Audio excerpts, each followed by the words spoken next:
السلام علیکم اسٹوڈنٹس، ہم نے اسلامیات کا باب اول مکمل کر لیا ہے۔ باب اول میں ہم نے حفظ اور دوسرا پورشن حفظ و ترجمہ دونوں پڑھ لیے ہیں۔ تو آج ہم اسلامیات کا باب دوم شروع کر رہے ہیں۔ تو باب دوم کا نام ہے عقیدہ رسالت۔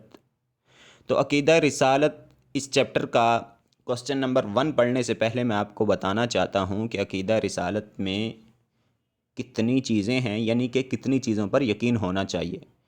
تو عقیدہ رسالت میں 2 چیزوں پر یقین ہونا چاہیے۔ نمبر 1 پہ کہ حضرت آدم علیہ السلام سے لے کر نبی کریم صلی اللہ علیہ وسلم تک جتنے بھی انبیاء اور رسول آئے ہیں، ہم سب کو سچا نبی اور رسول مانتے ہیں۔ ایک تو عقیدہ رسالت میں یہ چیز شامل ہے۔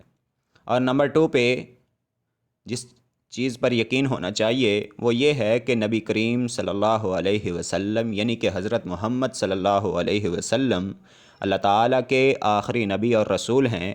اب ان کے بعد اس دنیا میں نہ کوئی نبی آئے گا نہ کوئی رسول آئے گا۔ تو یہ وہ دوسری بات ہے جس پر یقین ہونا چاہیے۔ تو عقیدہ رسالت میں 2 باتوں پر یقین ہونا ضروری تھا۔ نمبر 1 پہ تمام انبیاء اور رسول جن کی تعداد ایک روایت کے مطابق کم و بیش 1,24,000 ہے، تمام کے تمام انبیاء اور رسول کو سچا ماننا۔ اور نمبر 2 پہ نبی کریم صلی اللہ علیہ وسلم کے بعد کوئی نبی اور رسول اب اس دنیا میں نہیں آئے گا۔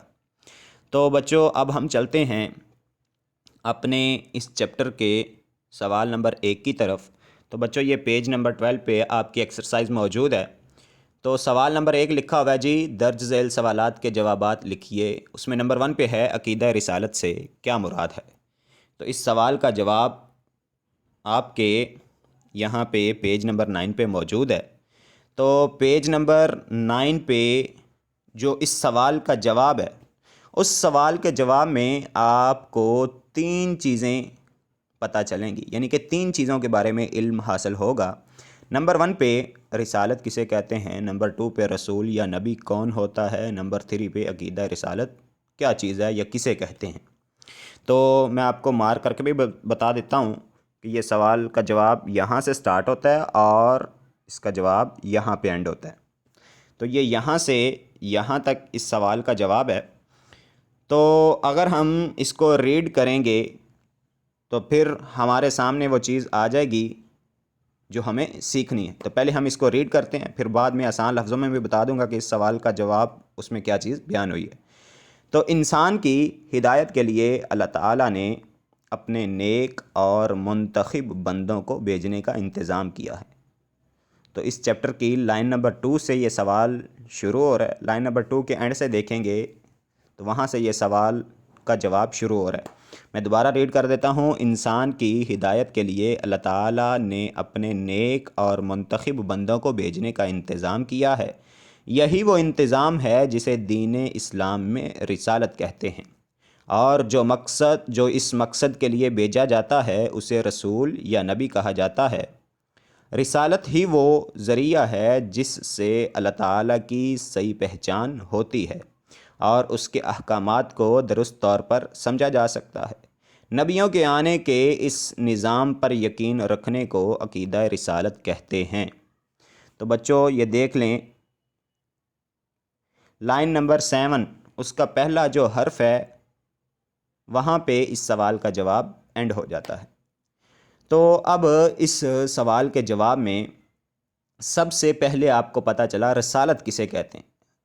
رسالت کہتے ہیں اللہ تعالیٰ کا اپنے منتخب کردہ بندوں کو اس دنیا میں بھیجنا رسالت ہے۔ اور جو بندے بھیجے جاتے ہیں اللہ تعالیٰ کی طرف سے لوگوں کی ہدایت کے لیے، لوگوں کو راہ راست دکھانے کے لیے، ان کو کیا کہتے ہیں؟ ان کو کہتے ہیں نبی یا رسول۔ اب اس رسالت کا فائدہ کیا؟ رسالت کے ذریعے سے اللہ تعالیٰ کی صحیح پہچان ہو سکتی ہے۔ باقی تو تعلیمات جو بھی ہیں وہ کسی دین کی، مثال کے طور پر ہندوازم جو ہے اس کی تعلیمات اللہ تعالیٰ کا کیا تصور پیش کرتے ہیں، اسی طرح اور بھی بہت سارے دین اور مذاہب ہیں جو اللہ تعالیٰ کا صحیح تصور پیش نہیں کرتی۔ تو اللہ تعالیٰ کا صحیح تصور کہاں سے ملے گا؟ وہ رسالت کے ذریعے سے ملے گا۔ جو کہ نبی اور رسول ہمیں تعلیم دیں گے، اس کے ذریعے سے ملے گا۔ اب اس کے بعد رسول اور نبی کون ہوتا ہے اس کا بھی پتہ چل گیا کہ جس بندے کو اللہ تعالیٰ منتخب کر کے اس دنیا میں لوگوں کی ہدایت کے لیے بھیجتے ہیں اسے نبی یا رسول کہتے ہیں۔ اور عقیدہ رسالت کیا ہے اس سوال کے جواب کے مطابق کہ جو اللہ تعالیٰ نے یہ انبیاء اور رسول بھیجنے کا ایک انتظام کیا ہے، اس انتظام پر اور اس نظام پر یقین رکھنے کو عقیدہ رسالت کہتے ہیں۔ تو بچوں یہ تھا آج کا سوال، مجھے امید ہے کہ یہ آپ کو سمجھ آ چکا ہوگا۔ اپنا خیال رکھیے اور نیکسٹ ٹائم کے لیے دیجیے اجازت۔ اللہ حافظ۔